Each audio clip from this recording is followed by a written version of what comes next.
It seems you've stumbled across this place.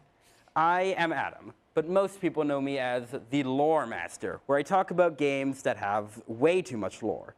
Today, as you can hopefully see, I will be talking about Kirby. Now, Kirby is an interesting game. On surface value, you think, no way this game could have any lore. Well, you'd be dead wrong. These games have such complicated lore that I feel like, why not talk about it? So let's start at the beginning. And I don't mean the first game, I mean the beginning of everything. The concept of Void. Void is an entity that is supposedly the creator of all life. And it has the interesting ability to not only create this life, but also incarnate itself when it comes across either strong amounts of negative or positive energy. This is how we get Kirby, a positive incarnation of Void, this ultra-powerful being condensed into this pink puff. So now that we have the whole concept of how life was created, let's start with to this day, the most intelligent beings in this world, the Ancients. The Ancients, well, it's unclear if they're from this world or not. I'm under the pretense that they are not. They come from a world that's very similar to ours, but it was abandoned after a freak accident, which I'll get to much later, when it's actually important. Anyway, the Ancients resided on a planet called Halcandra, where they were split into two factions, one which used magic to advance civilization, and one that used more grounded in reality, like technology and science. They made things that have become staples of Kirby lore, like the Dream Rod, or the clockwork stars of Nova, or even the Lore Star Cutter, the ship able to transcend the dimensional rifts. Now, as I said, Kirby is a positive incarnation of Void. But there is one other incarnation of Void, a negative one, the Destroyer of Worlds, Void Termina. This being is almost as powerful as Kirby. Not as powerful, but we'll get to that later. The Ancients feared Void Termina, and as they should. Its sole purpose is to destroy everything. So, the Ancients, being what they do, hired a group of 6 mercenaries, led by the temporal warrior Galactonite. Galactonite single-handedly sealed Void Termina in a mysterious Jamba heart. The Ancients, realizing that Galactonite might be stronger than anything they know, decided to seal him away with their magic. Now, the Science Ancients didn't really like this, so they banished the Magic Ancients to the edges of the galaxy, where they split and never harmonized once more. So, now, we'll go on to the actual games. We'll start with a quick overview of the first game, as it's not too important. You start on Planet Popstar, a big star-shaped cheese as a planet, home of Kirby. One night, the self-proclaimed ruler of Dreamland, King Dedede, stole all of the food in the kingdom, leading to Kirby going to stop him with his special ability to take others' abilities upon killing them, which is a much more violent way of putting it, but hey, whatever, it works. Now, King Dedede threw everything he had at this little thing. Threw his best soldiers, his best men, and even the lone swordsman Meta Knight, who has a very similar look to Kirby. Even without his mask, it's revealed he's just a Kirby, which opens up some interesting lore implications, but none that are too important for the lore at this point in time. Long story short, for the first game, Kirby beats Dedede and spreads out all the food to the rest of the kingdom. The end, happily ever after, except no. Now, Kirby's Dreamland 2 is so insignificant, I'm just not going to cover it. It doesn't introduce anything new, so we'll just skip to Kirby's Dreamland 3, which introduces a very key player to the next couple games, Dark Matter. Dark Matter may may or may not be a negative incarnation of Void. It's not too explained. All we know is that they are a hive mind, they are dangerous, with their possession abilities being mainly exclusive to the self-proclaimed king.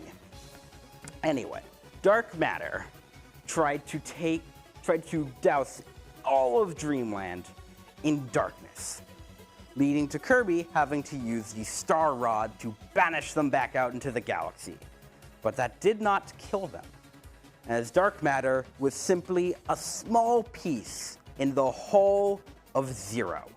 Now, Zero is a much bigger point of Dark Matter.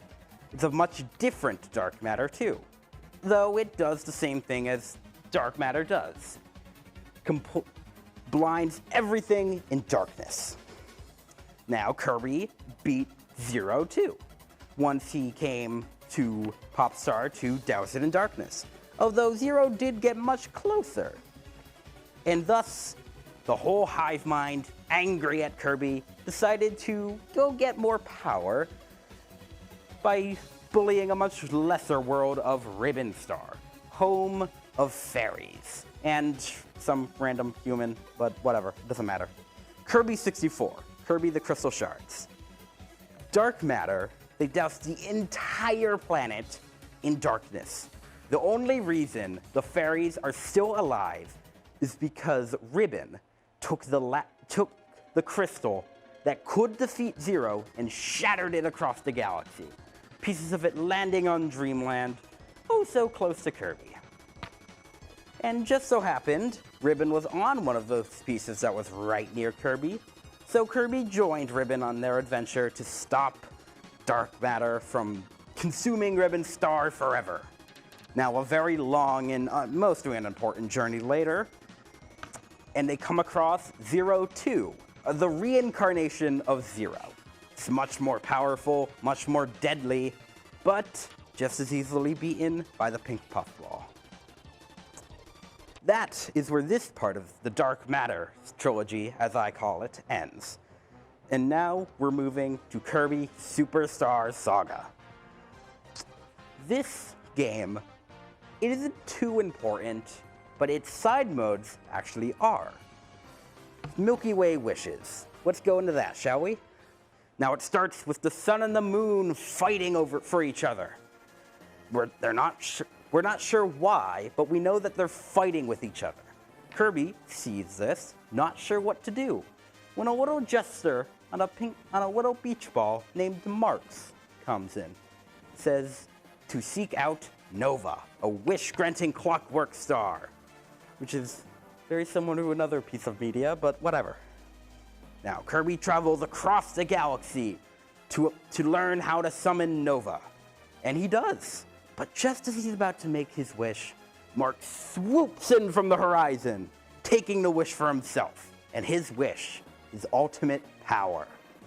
Kirby. Kirby was betrayed by Marks. Big shocker, right? He was suspicious from the start. He got the sun and moon to fight. But despite his now horrific winged appearance, he was still defeated, blowing up Nova in the process. The next game, Kirby and the Amazing Mirror, starts up in the skies of Dreamland, with the Dimensional Mirror acting up.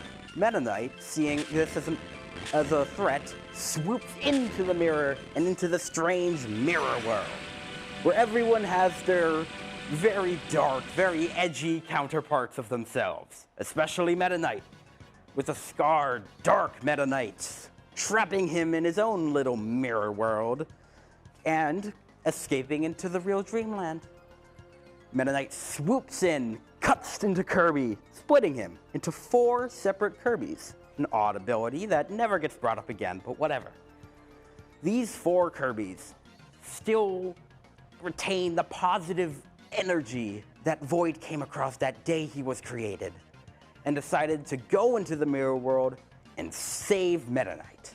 Now they do, eventually, but it's revealed that Meta Knight was not the mastermind. He was simply a servant of Dark Mind, who, unsurprisingly, given his appearance, is the mirror world counterpart of Zero. But even the stronger Dark Mind was no match for the 4 Kirbys, and was banished from the mirror world, and the mirror dimension was in the hands of Shadow Kirby, protected for the rest of time. Now, a couple weeks, maybe, time's arbitrary in Kirby lore, who cares? Afterward, Kirby was simply eating a strawberry shortcake, as he does. But when suddenly, it was snatched by a gang of thieves known as the Squeak Squad, led by their leader, Deluxe. He took to the castle, Kirby following. And when they got to that castle, Kirby and Deluxe met once more. There were 2 chests. Kirby wasn't sure why his shortcake might be in a chest, but Deluxe opened one of those chests, releasing an even smaller bit of dark matter known as Dark Nebula, possessing the Sly Mouth and using him as a vessel, though Kirby with the triple star defeated him with ease. So, this next segment is big. Kirby's return to Dreamland. The story begins with Kirby sleeping under a tree and Meta Knight watching over intently, when suddenly a big portal opens up in the sky, something which will become very clear with later down. But anyway, a large ship crashes into Dreamland, waking Kirby, and out comes the little conniving beast known as Magolor. Now, Magolor was here for something known as the Master Crown, which was guarded by the 4-headed dragon Landia. Magolor offered Kirby to take him to Halcandra, his self-proclaimed home planet.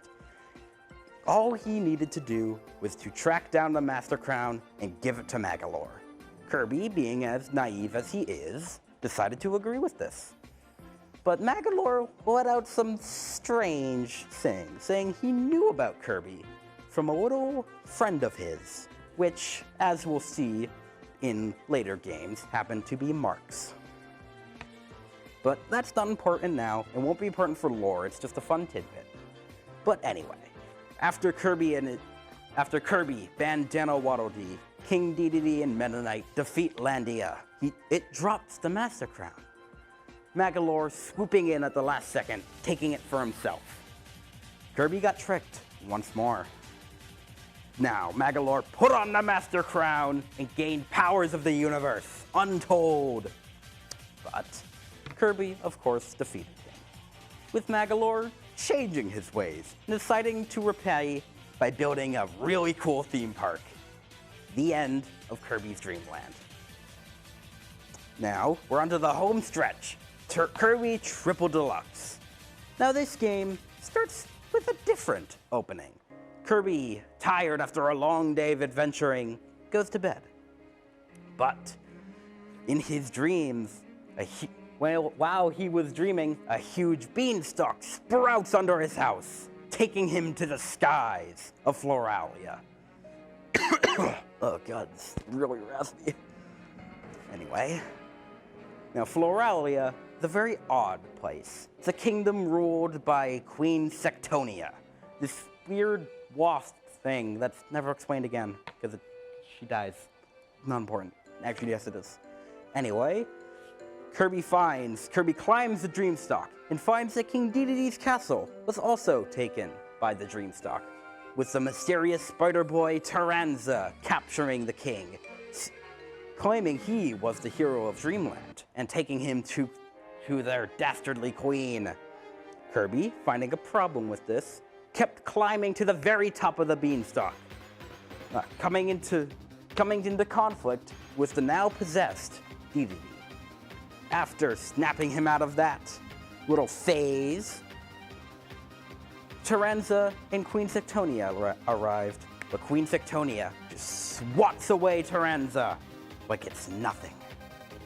And Taranza, seeing the state that their queen is in, a crazed state, fusing herself with the beanstalk just to preserve her beautiful image, decides to help Kirby.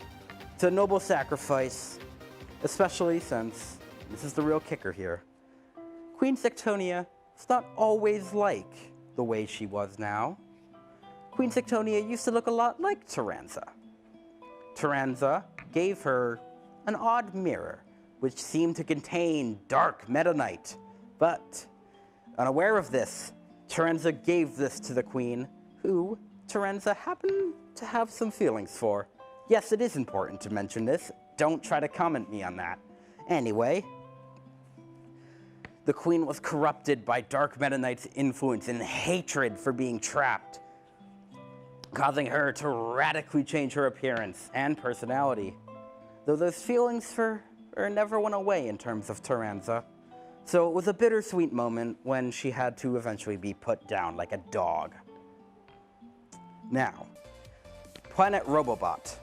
Taking place, who cares? It's after Triple Deluxe. Why am I saying this? Doesn't matter. Anyway, Planet Robobot. One day, Kirby was, again, doing what he does best, sleeping under a tree, when an odd spaceship came into contact with Popstar. The Axis Arc. A big spherical ship with 5 legs. It dug those legs into Popstar and turned the whole world into like it was from the future. Bottling up trees like possessions, turning the grass into metal, even turning some of the inhabitants into mindless robots. Kirby found a problem with this, as most would, but unlike most, Kirby could do something about it, and he did.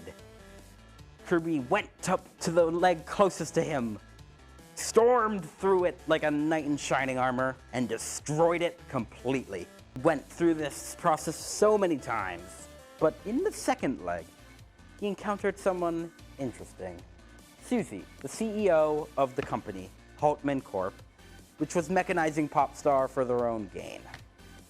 Susie was interested in Kirby, but didn't pay too much attention to him until all 5 legs were destroyed, and Kirby came into contact with President Haltman, who ran the company. Turns out, he was making a supercomputer known as Stardream, a remnant of the ancients, in more ways than one, as we'll see. Stardream didn't like humans too much, didn't like any life form too much. So once President Haltman attached himself to Stardream, it gained sentience and decided to destroy everything, all of life. But before it could get too far in that, Kirby decided to do something about it. While piloting the Halberd, Meta Knight's ship that we haven't mentioned since it hasn't been too important. Now it is. Meta Knight's ship, the Halberd. He's piloting it in space, trying to fight Stardream, who fuses itself with the Axis Arc.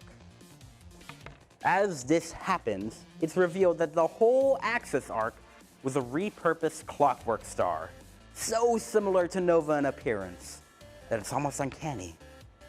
It's insane. There's a whole clockwork star inside of this little thing. And the possessed Haltman, now completely lost to Stardream,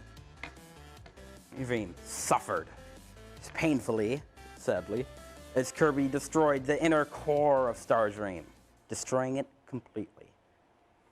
Turns out, all this time, the Officiant of Doom, Highness, had been repowering the Jamba Heart that sealed Void Termina all that time ago. Turns out, he couldn't release Void Termina just yet, but instead accidentally scattered the pieces all across the galaxy, some of which landing on Popstar and possessing the likes of King Dedede and Meta Knight. Kirby took an issue with this, but the Jamba Heart also affected him in an odd way. He could turn his enemies into his allies, just like that.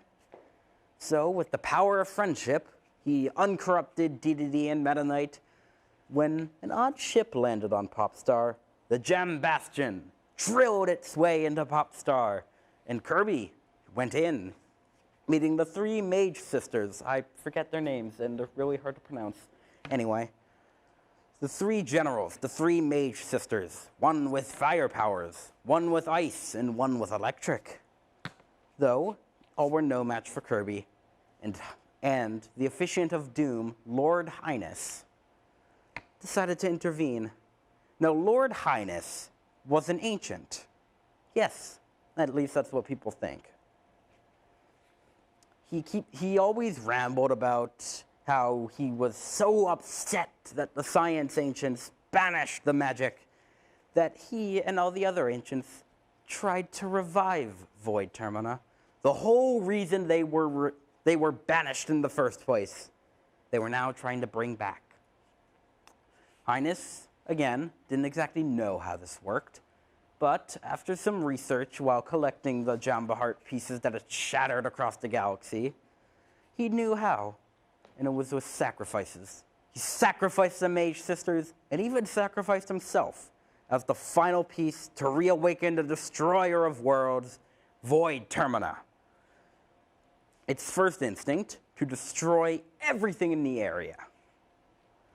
Creating a battlefield for Kirby and his friends to fight the gargantuan beast, eventually revealing that it wasn't so gargantuan. I mean, it was, but that's just a shell.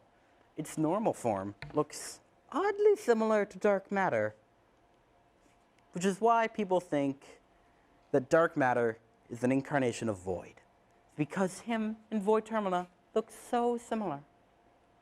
Anyway, after a climactic battle, the destroyer of worlds was killed, gone from all eternity, and Kirby took a rest, losing those powers of the Jamba Heart, but it didn't matter. He was still friends with a lot of people, and it didn't matter too much. So, final game for now, Kirby and the Forgotten Land. Now, this seems to take place right after Kirby lost his powers of friendship, as an odd portal opened right in the sky, sucking in all of members of Dreamland. Kirby tried to escape, but it was ultimately fruitless. He was sucked into that vortex and transported to a whole new dimension. We're not sure what this dimension is called or what it's, but we do know it's quite similar to Earth. This Earth that we live in, except there's no humans. It's just the Beast Pack, led by an unknown figure at this time, but we can get to that. Anyway, the Beast Pack was capturing the Waddle Dees for an unknown reason, and even captured an odd little creature. Big ears, flying, but a very important thing, one of its ears had a clip in it, had a pierce. This creature's name was Elfon. It was very grateful for Kirby saving it. So, she decided to join Kirby, save the Waddle Dees, and even save some odd members, like King Dedede, who seemed to have reverted to his primal ways. He was being controlled by the Beast Pack, along with other members of Dreamland.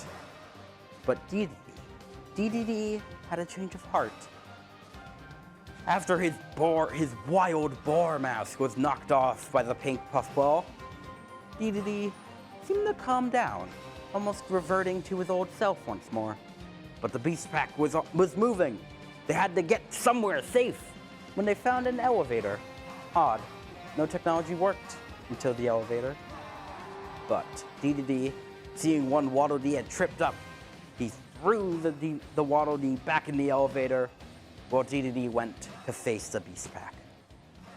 Now, as this elevator was going up, there was an odd message that was playing, almost like there was life here before.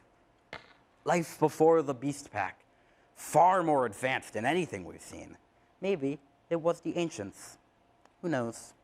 But they discovered an odd life form, the ultimate life form, Fecto Elphalith, who had the ability to travel between worlds just like that, like it was nothing. But after a freak accident at the lab Discoverer, Fecto Alpha was split in two pieces. Fecto Forgo, who lies in a strange infinity chamber in stasis, and the other was Alphaless. This whole time, Alphalin was the second half of the ultimate life form.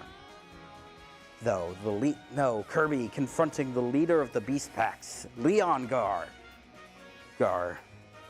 Though it was ultimately fruitless for the little lion, and he crashed into the Infinity Chamber, waking Fecto Forgo, who decided to absorb all of the members of the Beast Pack, becoming this horrifying monster. It grabbed after Kirby, it chased Kirby through the hallways of Lab Discovera, before eventually being defeated. But it absorbed Alphalin in the way. How sad. Kirby climbed to the top of the building, facing the ultimate life form in the final duel of glory. Fecto Alphaless using its abilities to its greatest advantage. It created portals to whole nother worlds, and even created a portal to Dreamland. Though, Alphalin was eventually separated once again, but the ultimate life form didn't lose its form. Odd. Instead, in one last-ditch attempt to kill the Puffball, he sent Dreamland pummeling towards this forgotten land. Though Kirby, with the help of Alphalin, pushed it back, defeated Fecto Forgo, and returned to his own world. Though that wasn't for long, as Alphalin took him back willingly. It was odd, as Leongar's soul was split into 300 pieces across the Lost Soul Isles. Kirby, after a very long journey collecting them all, went back to the Soul Isles version of Lab Discovera, where he found Leon's body almost in a stasis type. But as all the pieces of the souls came into his body, Leongar was back and was thankful before being possessed by the still alive Fecto Forgo, becoming Forgo Leon. But after a pretty short battle, the true form of Soul Forgo revealed himself. But something odd came in. A glowing orange butterfly that landed right on Soul Forgo's nose, fusing itself to create the fluttering Dream Eater Morphonite. Morphonite is an odd being. It can manipulate fate. It is fate, and it can accept its own. After a long, hard-fought duel between Kirby and the Dream Eater, it gracefully disintegrated. But Soul Forgo, still hungry for revenge, lived on and was transported away, or transported himself away, only to come back as Kirby was doing the Ultimate Z Cup tournament. Every single boss he had faced coming at him in a round-style boss rush. But the final battle was unexpected. There was an odd creature. Turns out, Fecto Forgo had exactly learned something from his little tussle with the Morphonite.